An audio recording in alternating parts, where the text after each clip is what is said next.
Torin, I'm going to let you take over. How you doing? I'm well. So, you know, Eric B. and Rakim did this thing years ago. They said, how can I move the crowd? And that's exactly what we want to do this afternoon. We want to have a good time. We want to talk about something that is extremely important. It's something that has been overlooked by so many organizations over the last 30 years. We want to talk a bit about inclusion. Not that diversity is not important, but we want to focus today on inclusion. So welcome, Tomas. Thank you ever so much for trusting my voice.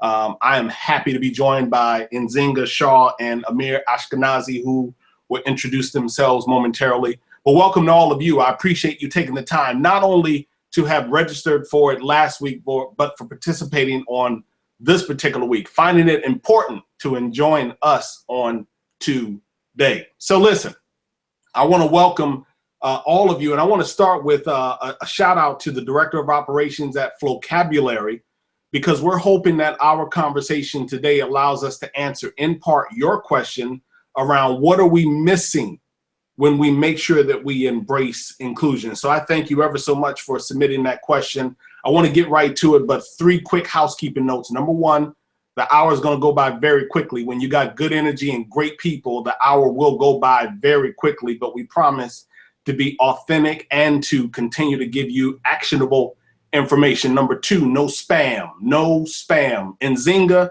and Amir are both extremely busy. They don't have time to do it, and I'm not interested in doing it, so no spam. Meaning, I'm not going to reach out to you all via email or anything like that, but you most certainly can find me online, social media, all that other great stuff. And then last but not least, we are going to contribute to a blog post or something. I'm going to let Tomas drive how that manifests.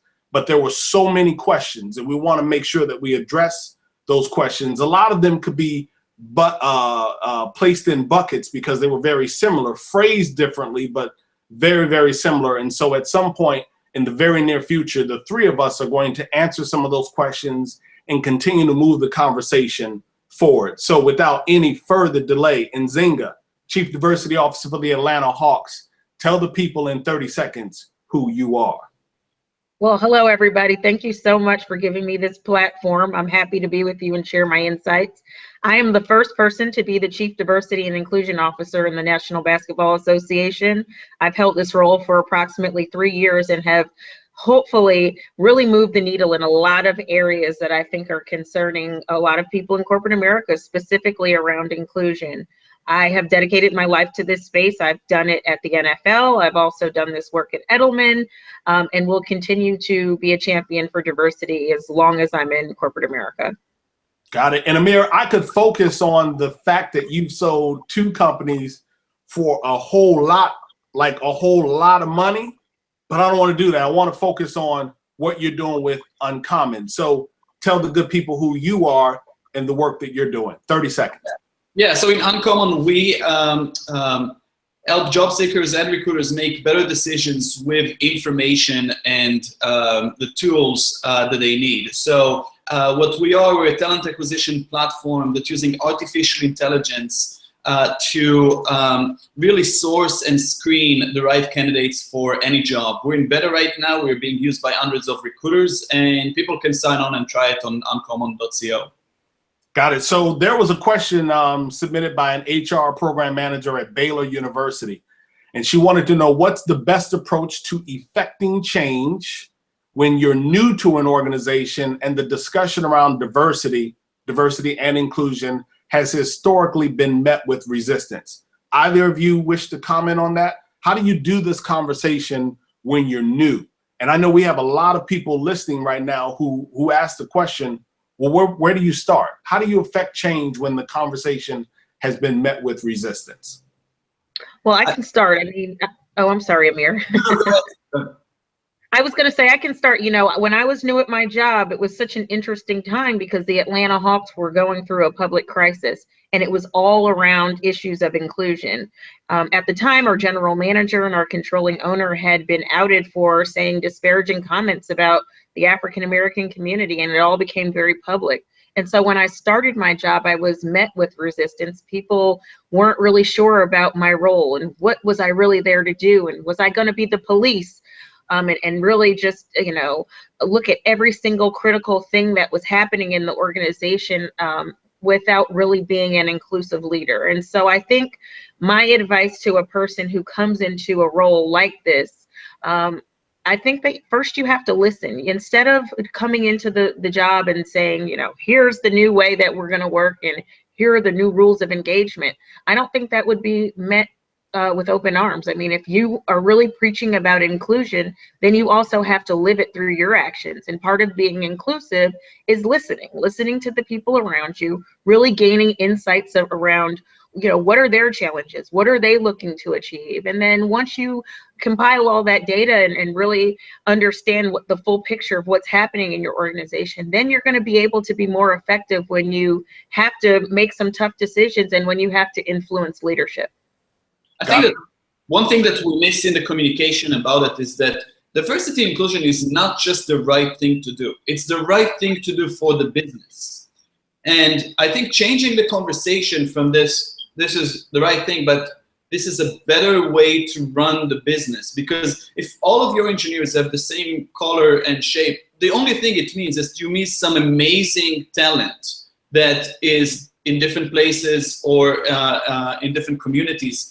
It means that you're not exposed to the point of views that you need to see, and that your customers are probably not well represented inside the organization. So I find that the best way to talk about it is actually come from the impact that diversity and inclusion makes on the business. Got it. So Nzinga says we should do some listening. You say it comes from the impact, and the title of such is Unwrapping the Core of Inclusion. And what I feel when we developed the title, we used the word core synonymous as a reference to the individual. That individual, every single one of you are extremely important.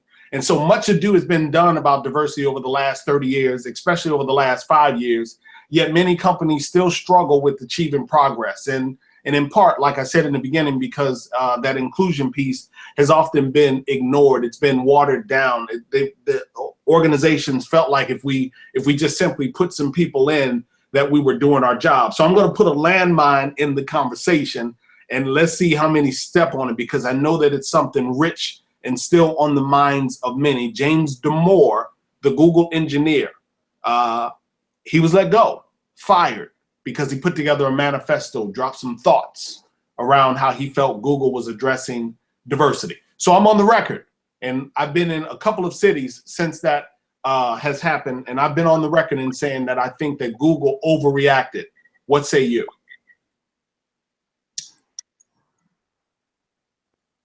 I think the reaction was the easiest way to handle the situation from their point of view. They just closed this topic instead of using it to start a conversation and basically promote the approach that they take to improve diversity and inclusion. So, I don't know all the issues that were running in the background there. I don't know the guy or anything. To me, it's not about one guy's opinion. It's about what do you do about it, and how do you improve the situation.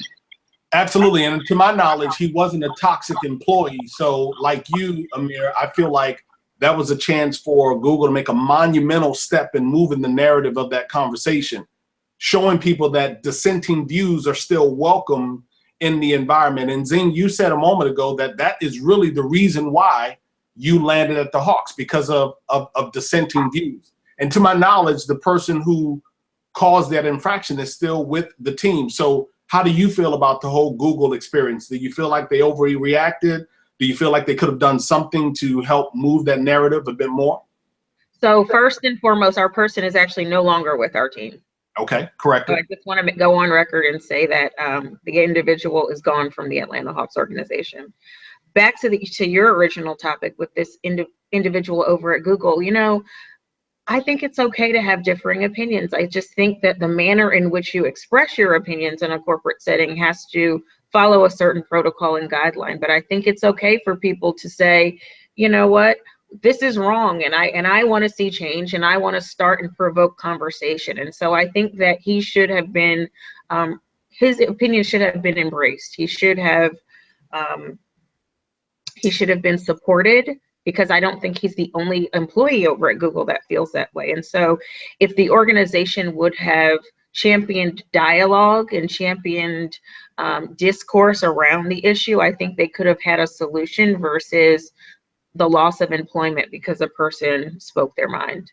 Got him, but we know that. Go ahead, Amir. I'm sorry. You want to put something else on it? Is that, one, people write this 10-page letter, and there are many others that have the same things in their brain, and that they use that to justify their unconscious bias, as if there are biological and psychological reasons for this, to prefer one gender or race over other.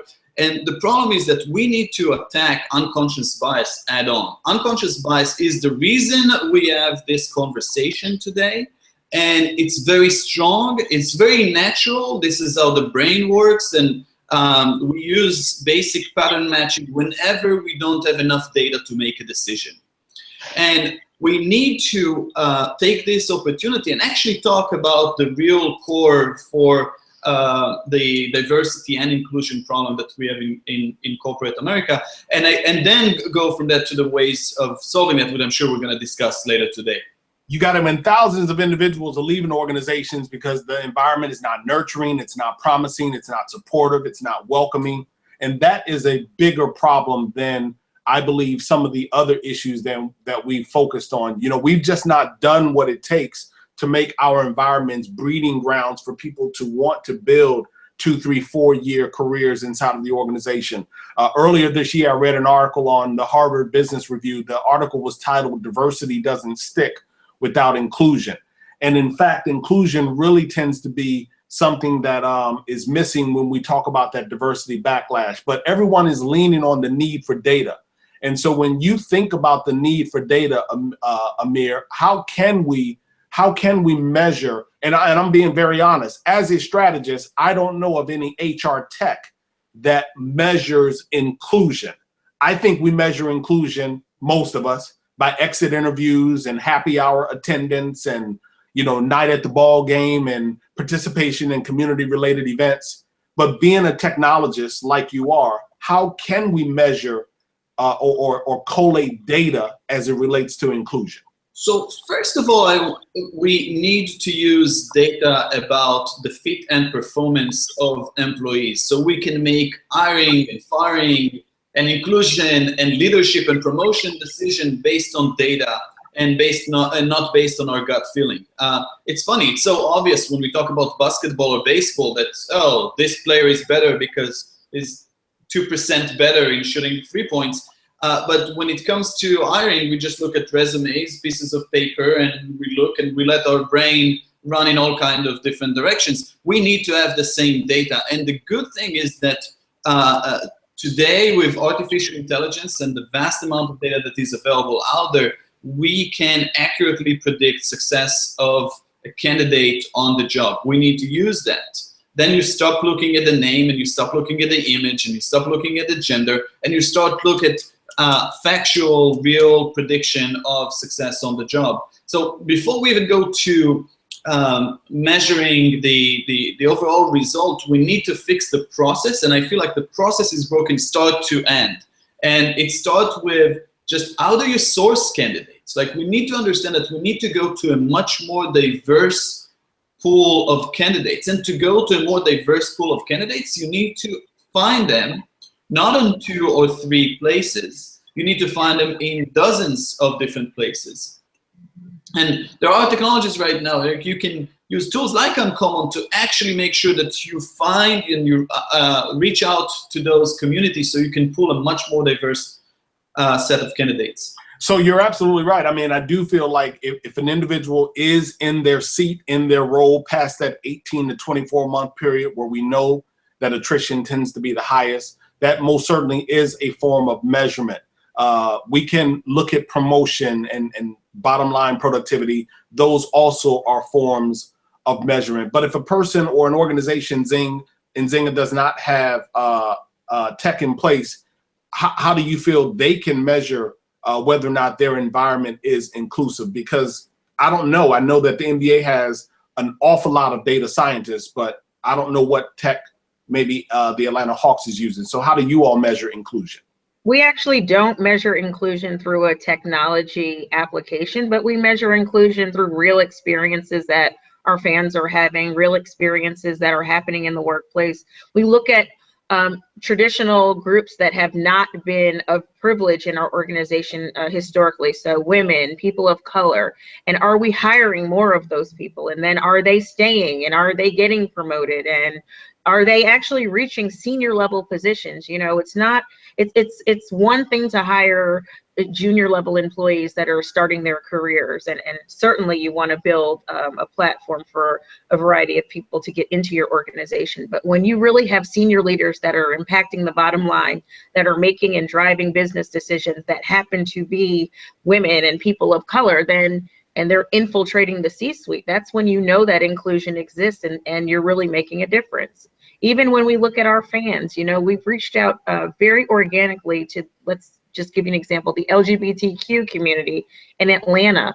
We were the first and only professional sports team in the Atlanta area to march in the Pride Parade, and we have seen an influx of LGBTQ fans coming to our games, buying season tickets, organically participating in our events, and then we're also showing up in their communities in an organic way. So I think that you know, everything is not going to be measured based on technology. A lot of this, we're human beings, you know, we're people with feelings and emotions, and a lot of that stuff is not measurable in the truest sense, but you can see over time a shift in your organizational culture, in the dynamics, and feeling comfortable with a woman being the CEO and leading, or feeling comfortable that people of color have a voice and are creating bottom line results. So I just think that everything is not going to be measured based on technology.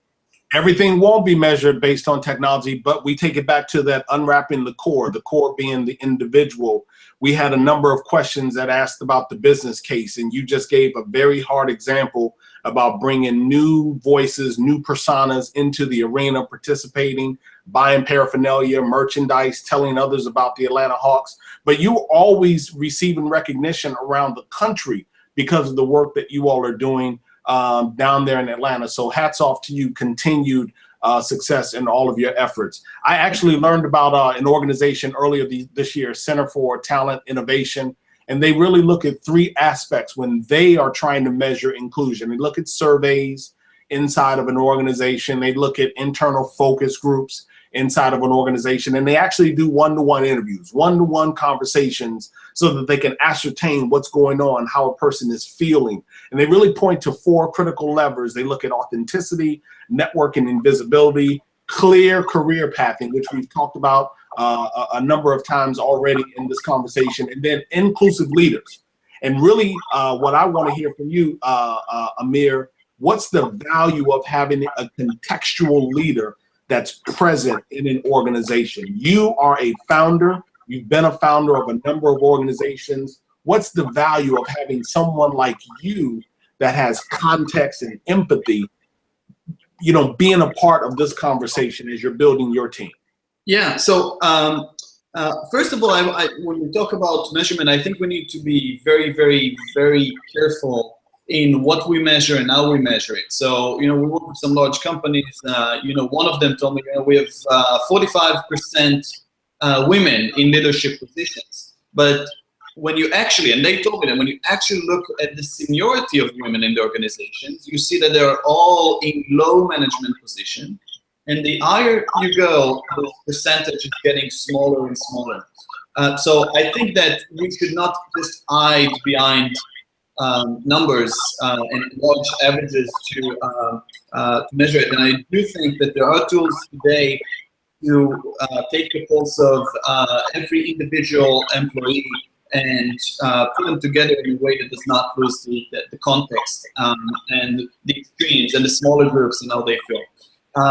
Just going back to your question, I think that diversity and inclusion is company culture. There is no time that is too soon to introduce that and embed it and instill it in the organization. It starts with day one, and it starts from the top.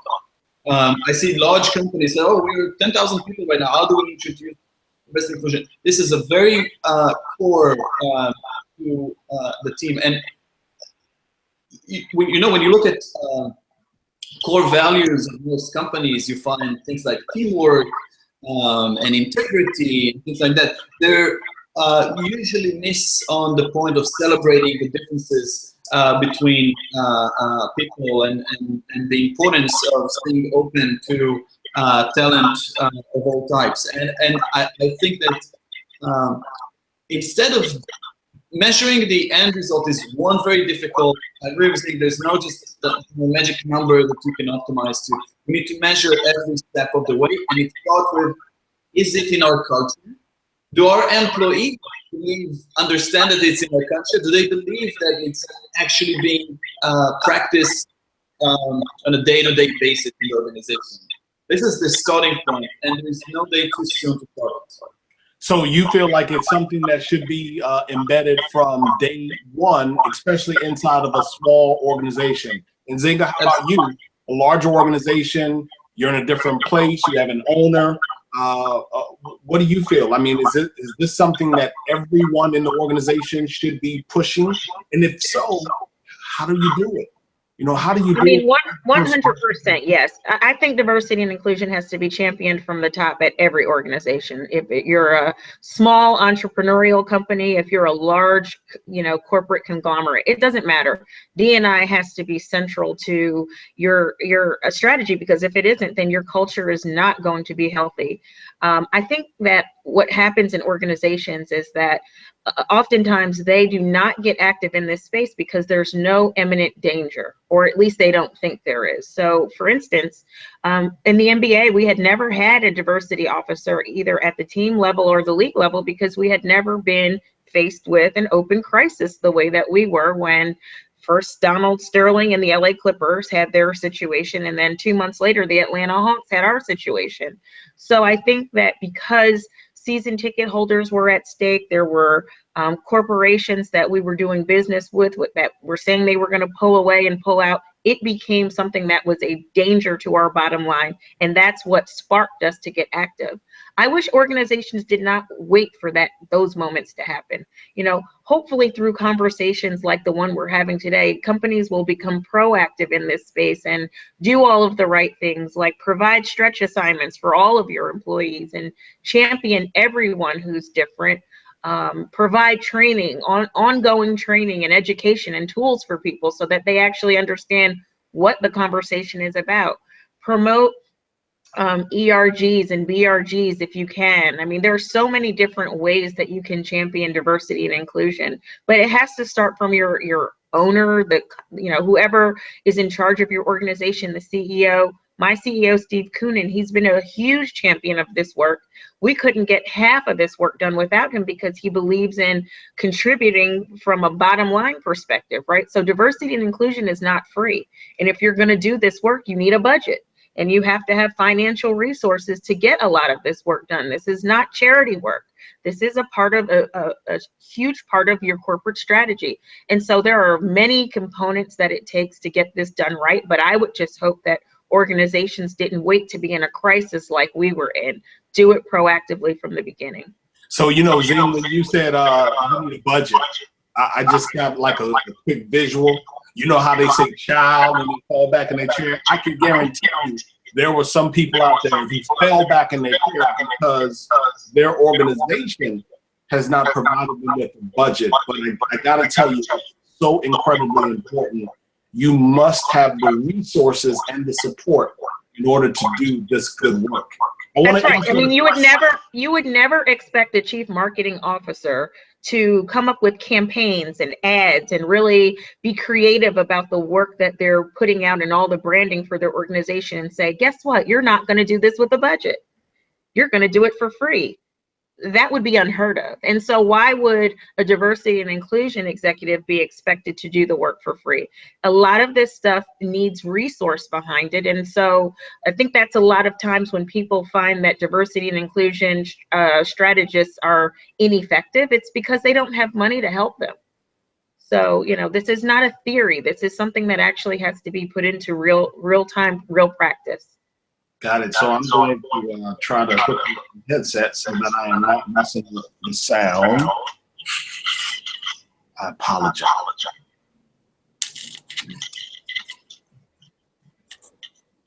So let me just put this in and keep going. Quick question from Miss Andrea Mears at BuzzFeed. How do we get a higher level leader interested in diversity without it just being a business or revenue need? How do we do that? How do we get that conversation? I'm gonna get that to you, Amir. Can you repeat the question?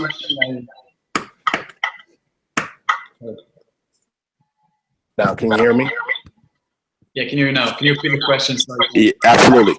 Question from Andrea Mears at BuzzFeed. How do we get a higher level leader interested in diversity without it just being another business or revenue need? Like, how do we get it down to the humanistic aspect of this, making it personal, tying it in with our theme of unwrapping inclusion, the core of inclusion? So how do we get leaders really invested in doing this work? Yeah, it's a great question, and I think we are, especially in small and mid-sized companies, you're working very hard to meet your goals and advance the business, and you need to believe that diversity and inclusion is a business necessity. It's not charity. I couldn't agree with Zing more. This is not charity work. And companies are investing millions and millions in an effort to find the best talent. The problem is that they are always trying to find it under exactly the same lamppost. And I usually push diversity and inclusion under the not the charity, not the moral, not the ethical reasons to do it, but simply because we are built on people. People is our biggest, it's our only asset. There's nothing else. And we are only going to be successful if we will be able to attract the best people and have them engaged and have them part of working together to achieve our mission. And then when you start with that, everything else is a byproduct of this. So clearly we need to consider a wide set of candidates. Clearly we need to put a recruiting process that is looking at the individual, their abilities, their ability to contribute, and so on. It's more about being blind to everything else than open your eyes to everything that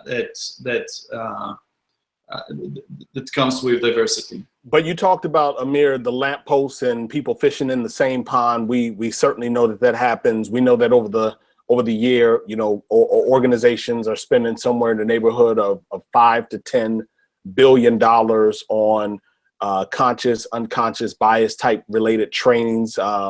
And yet we still are stalled in many ways, like we're not moving. And so I'm curious to hear from the both of you. I'd love to hear from the both of you. And I'd actually love for some folks to hit me on social media. But how do organizations really make aspects like access and equity and compensation important? How do they keep that at the forefront of the conversation?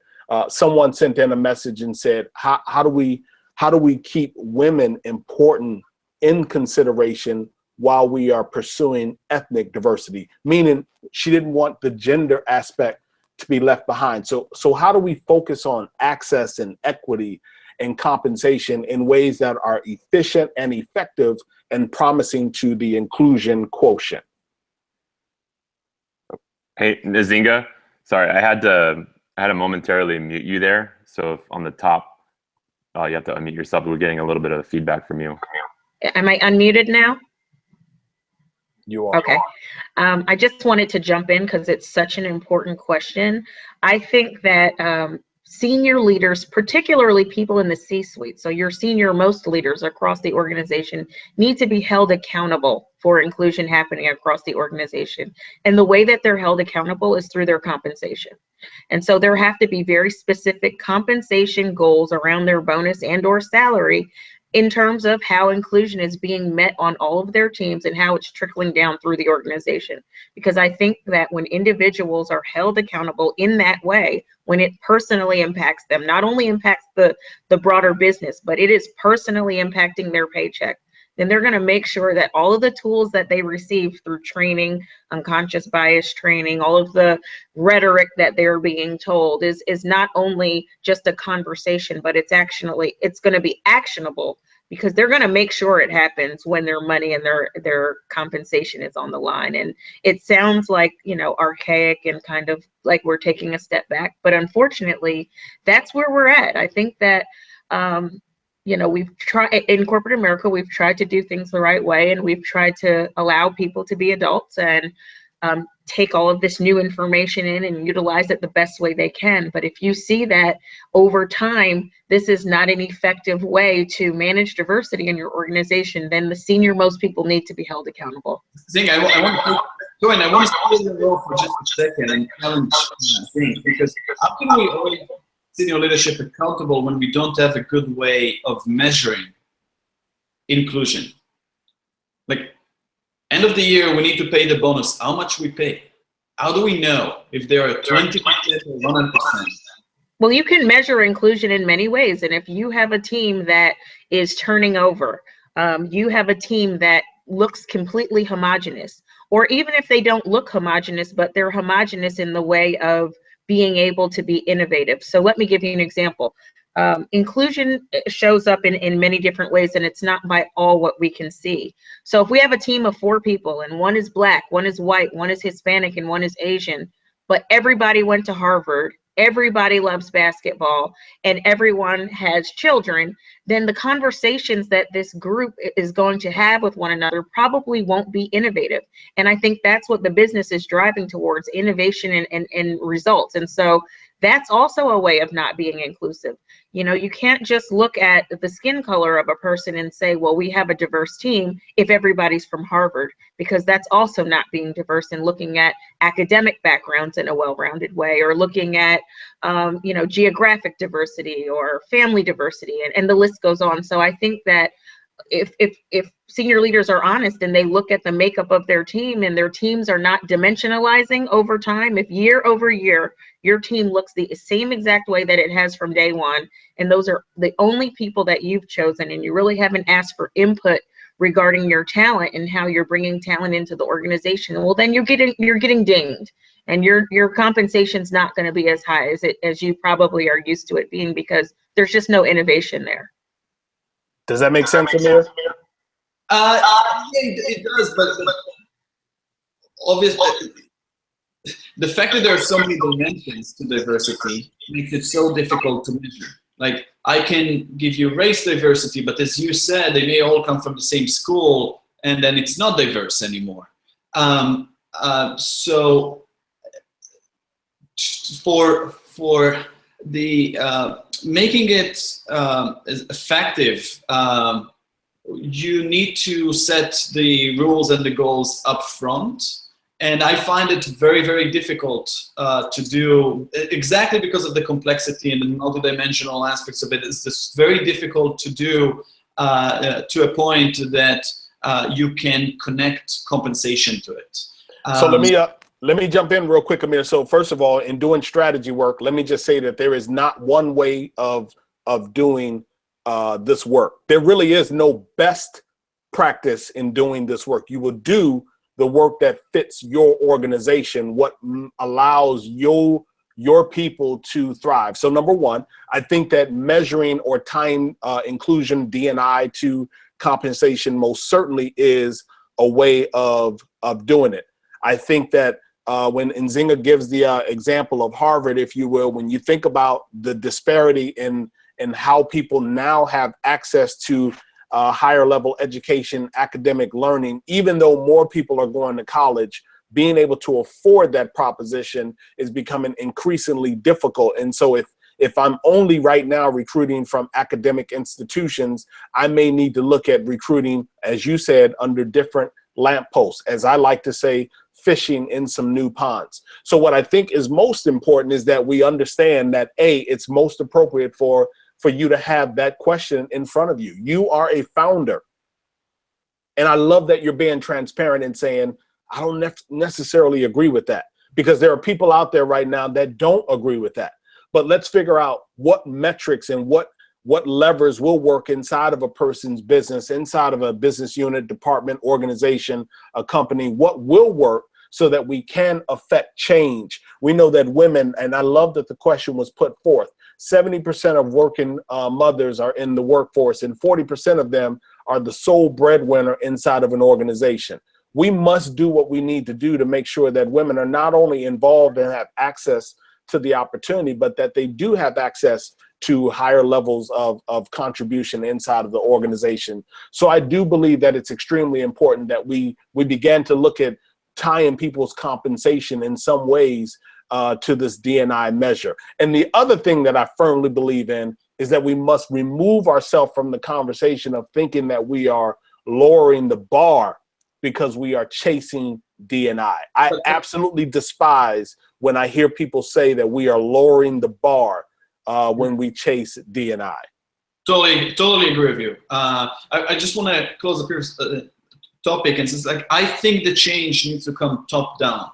And I think someone needs to come with a metric that is not the average of women or Black or Hispanic in the workforce, but I want to see the leadership. I want to see the boardrooms, because everything is going down from there. And what we have now in most organizations is there is a lot of pressure on low levels, just diversify the workforce. When you go up, it's all the same.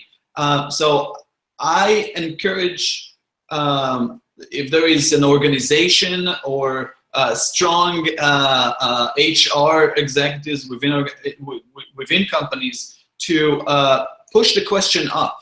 Look at the senior management room, look at the boardroom and see, are we diverse there? Are we okay there? Because everything is going to fall down from that point. So we're at 1:40. We have about 20 minutes left in the conversation, and I want to revisit something that I experienced back in 2014, 2015 when I was in London. I was actually working on a project, and it was the first time that I heard someone say inclusion and diversity. And that was a little different for me. I mean, I grew up in public school, and they always said the letters come, well, you know what I mean. So I'm so used to diversity and inclusion. And when I heard them say that, that was kind of interesting to me. And now more organizations here in the US are shifting it semantically and saying inclusion and diversity. Deloitte earlier last month or late last month made the announcement that they were going to do away with affinity groups or employee resource groups, and they were going to stand up inclusion councils. Again, semantics to me, but it was the reason why they did it, which is why I want to talk. They felt like white men were being excluded from their inclusion councils, and they felt like the millennials didn't really see the value in them. So on one hand, we have these stalled efforts over the last 30 years, or efforts with minimal progress, measurable progress. But on the other hand, there's that saying that says insanity is doing the same thing over and over and over again and expecting a different result. So where are you as it relates to Deloitte doing away with ERGs and standing up inclusion councils that invite everyone in to participate in the conversation? I'll give it to you first, Nzinga. Sorry, I just had to unmute myself. Great question. Very important topic. Quite honestly, I don't like the approach. I think that putting the word inclusion first is a good idea. So I like inclusion and diversity because it really just concentrates on the fact that we need to leverage people's differences as opposed to highlight their differences. But I think in terms of these inclusion councils, people should be allowed to come into BRGs and ERGs and participate. And so perhaps there's been a communication breakdown in Deloitte's system with really explaining to employees how they can get involved. But I think to take away the uniqueness of these groups, so to say that we are no longer going to have an LGBTQ group, or we are no longer going to have an African American group, or whatever groups have been having challenges in their organization, I think it just waters down the point that there are people that are different. There are people that need to feel that they have others that they can connect with on some level if they're going to be successful in the organization, right? Because they need to, not to have people to commiserate with. We certainly don't want ERGs and BRGs to be a ground for that, but we do want people to feel comfortable day to day. And you know what? It can be uncomfortable if you're the only person like yourself in a group over an extended period of time. So I think ERGs and BRGs do have value, and I think there is value in calling them exactly what they are. We are the proud LGBTQ group of Deloitte. You can add the word inclusion to it and say, and we are inclusive, and so if you don't happen to belong to our group, we certainly welcome you in, and we would love to hear your insights, and we want you to help evolve our work. But to just do away with the actual terms, in my opinion, is taking a step backward. Amir? Yeah, so I think both diversity and inclusion are two faces of the same problem, is that we don't see people as people, but we are trying to look at them as groups. And sometimes we're doing it because, you know, it's a shortcut, it's easier for us, you know. I never graduated from college. 90% of the jobs in the Silicon Valley are closed for me because it's a requirement to have a BA or an MA. I don't have any of those. I can do a lot of those, but still have no access to many of those. So it's, and I totally understand why recruiters put those kinds of proxies to skills and that, but those are just a shortcut. Those are not real. And every time you do it, you have many false positives and false negatives. People that have the degree but cannot do the job, and people that don't have it and can do the job. And that doesn't stop in recruiting, that continues in the organization. Then you start to say, okay, who do you invite, who do you promote, and so on. So I do think that this is about culture and about celebrating differences and about seeing people as a whole, not just as a you know, a list of titles and packages and boxes. Every organization should ask itself, do we have it? Do we promote this kind of view? Do we have it in our core values? Can we start and practice that now?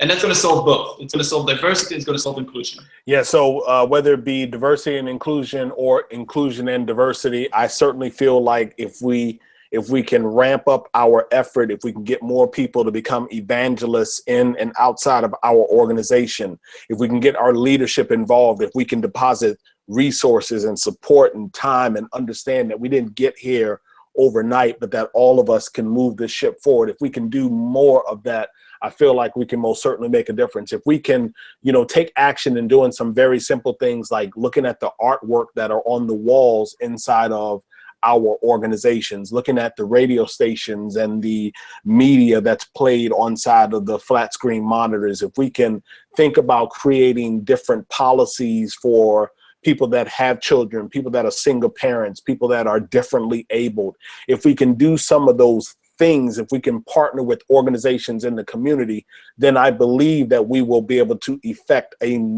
just a massive shift in the narrative of this conversation. The greatest frustration for me is that in 2017, we are still going to organizations and asking them to print their diversity report, and then we're frowning on them because the percentages are low. Like, it is an absolute waste of time. The other frustration for me is that we feel like we're in a bubble, that people that are in Silicon Valley and Austin and in New York City are the only individuals that can really do this D&I work.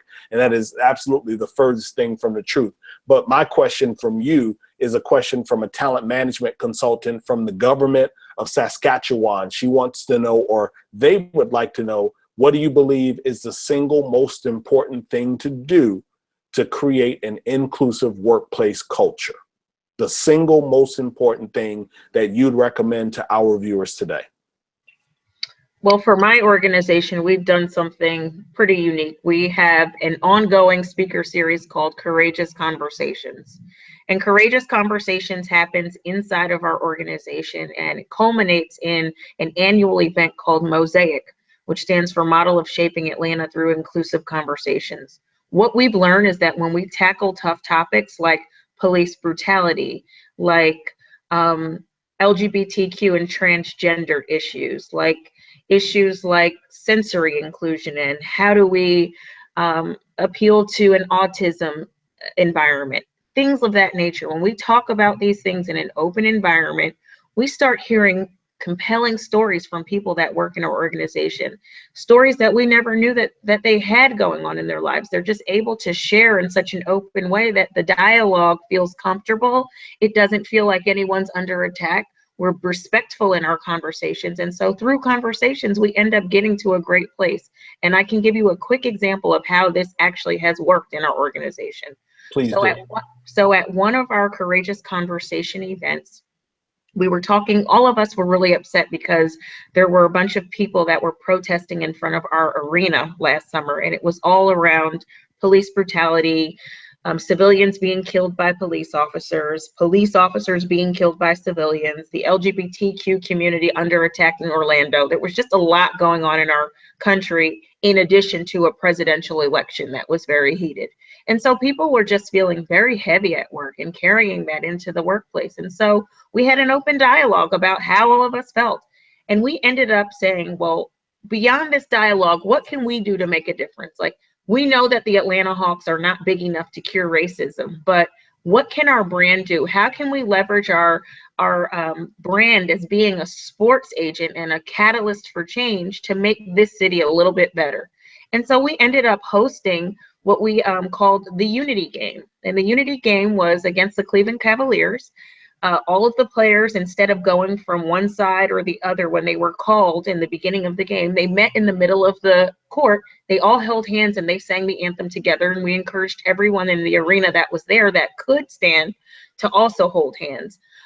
We had vignettes that were played throughout the game where all of the players from both teams were talking about the importance of unity and the importance of not only celebrating diversity, but coming together and why that meant a lot. And so I think that something that was big like that the NBA ended up saying was one of the best moments that they've had in a long time, and something that they'd love to see every NBA team do. That all came from a courageous conversation. We just had an internal dialogue about what's happening, what can we do? And I think that's the best way to start inclusion, because you're talking about things that impact everybody, not just situations that impact one segment of the population or the other. So I would really just start by talking about current events, because there's enough going on in the country right now that everyone's got an opinion. Yeah, so Amir, you have, modernizing D&I practices. You have organizations that are bringing in consultants and strategists, if you will. They are doing things, and we most certainly applaud those that are putting forth the effort, that are being willing to recalibrate when they see that things are not necessarily working the way that they'd like. We love organizations like the Atlanta Hawks and others that are architecting a conversation that allows them to move the boundary of progress. What would you say is the single most important thing that can be done to create a inclusive workplace? Oh my God, there is so many things, so many tactical things we can start to do right now. Number one, drop cultural fit. Almost every company in the Valley, at least, has a cultural fit interview as one of the most important screening phases in the process. And too often, this is just a cover to let's hire more of the same. What does culture mean? You need to hear the same music. You need to like the same art. What does it mean? Let's replace it with character fit. Like, I understand that there are certain characteristics that you need in order to be successful in those in this organization, but they have nothing to do with culture. So I think that's number one. We need to review our job descriptions and requirements. Are those real? Like, do we do we really need everything that we put, or are those just obstacles to some portions of the, some communities from accessing those positions? We need to make every process as much as possible data-driven. We can have data on millions and millions of careers and what led them to this position and who was successful and who was not. Let's leverage it in the recruiting process. We can use actual work simulation tests for every position. I don't care if this is an engineer, a marketing, executive assistant, recruiter. For every position, I can tailor for you a very quick, true simulation test that very quickly will tell me if you have what it takes to do the job successfully. And there are many more, but we need to talk openly about unconscious bias. It's natural. It's the way the brain works. This is not coming out of anyone being evil. We can, by just talking about it, reduces substantially the impact of it. Got it. So we are close to the end. We got a question from Twitter. I want to see if I can catch that. It says, why do you think there is such a block from leadership? Is it money? Is it time? Or is it fear? And Amir, I want you to take this one because you run in a different circle with some of the founders out in the Valley, across the country. You've been inside of some of these big boardrooms. What are you hearing from them? As much as, or as transparent as you'd like to be, and I want you to take your shirt off, honestly. But what do you think it is? Is it money? Is it they're unwilling to invest? Is they don't feel like they have the time to do it? Or are they afraid of potential backlash like the Google incident? I think Zing actually hit the nail on the head in the beginning, and too often this conversation became like charity, and this is not about charity. Absolutely. So how often do you talk in the boardrooms about charity? Sure, you do it sometimes. Good organizations do it a little bit more often, but it doesn't come very often. It's not something that you have in every board meeting. It's how well are we doing on our charity and philanthropic initiatives? It fall under the same bucket, and we need to get it out of there and say this is the right way to run a business. This is the best way to run a business, to operate a business, to grow the talent pool. And once we start to do it, then it becomes interesting for everybody. So as we bring it to a close, Callie Waldman from Imperfect Produce is curious, and I loved her question. Callie asked, what's your proudest professional moment or in doing this work? I can take it. So this is, my third company, and the first one that is actually touching people. It is, and the first one was in e-commerce, second one in advertising, first one to touch people. And my instinct, my gut feeling was that job seekers today get only a small fraction of the opportunities that they deserve. And by changing the process and changing the algorithms we use to match people with opportunities, we can really open substantially more opportunities to people. And when I see that happens, that becomes the proudest moment. And it's becoming more and more frequent. And we have a Slack channel where we get a report of everything that is happening. But it's still, every time it happens, it's the proudest moment I have, because I know that those opportunities can be a life-changing event for that specific job seeker. So Nzinga, I know that you are in New York City right now because you're going to be recognized this evening for the good work that you have been doing, not just over the year of 2017, but really over the course of your lifetime. So perhaps you can share who the recognition is coming from, and maybe you can speak to Callie's question of your proudest professional moment and or in doing this very good work. Well, thank you so much for even acknowledging this honor. I'm so humbled by the fact that Sports Business Journal has named me as one of their 2017 Game Changers. It's just a moment that really means a lot to me, because it lets me know that the work that I'm doing alongside my colleagues at the Atlanta Hawks is really making a difference in our industry. The proudest moment for me happened on my 35th birthday. I got a phone call from the head of HR at the Atlanta Hawks, and he offered me the job. He offered me the chance to be the NBA's first Chief Diversity and Inclusion Officer. And it's just something that I will never forget, because it was a signal that the league was headed in the right direction, and they were going to give me the opportunity to lead in that space. And we've done so much over the past 3 years, so many things that we've accomplished, even starting a sensory inclusive room in our renovated arena where families with autistic children can come and they can enjoy the game where they weren't able to do it in the past. They just, you know, it's sensory overload when you're at an NBA game. And so you're not able to really cater to all of your children and your family's needs. And so the fact that we're thinking outside of the box to make sure that we're inclusive for every type of family, every way that you show up, that's my proudest moment when they gave me the opportunity to be the first in the NBA. So as we approach that 2 o'clock hour, we are people that are punctual. And I'm hoping that as Tomas and the Teamable team prepare this for posting on the internet, that each of you that have logged on, you will tag a friend, that you will share the recording on whatever platform it's on, that you will make sure that you put this valuable conversation in your social media feeds, that you do such without apology, that you will use it to nurture the conversation inside of your organization, that you will let it be what seeds the conversation inside of your organization, that you will look at Nzinga and Amir and Torin and the Teamable team and understand that we want to be resources, that we want to be able to be there to help you all out. We appreciate you for spending an hour with us. Our next installment is going to be in the first week or so of December, and we've already locked down 2 voices. I'm waiting on 1 more voice, but that conversation is going to center around the venture capital space and this D&I narrative. So I am hoping that you will mark your calendar tentatively for December 7th. Put a space holder there because we are going to continue to push this series forward. And last but not least, I want to thank Tomas and the team over at Teamable, Laura Bilazarian, and all of the organization's members for trusting my voice and allowing me to moderate this first installment around inclusion. Tomas, back to you.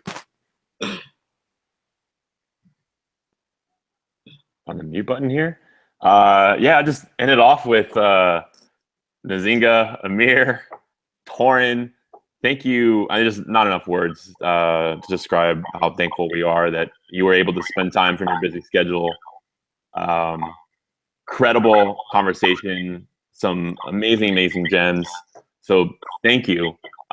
Me, from Teamable, and I'll also probably just speak for everyone involved and along with the partners as well. So thank you and cheers.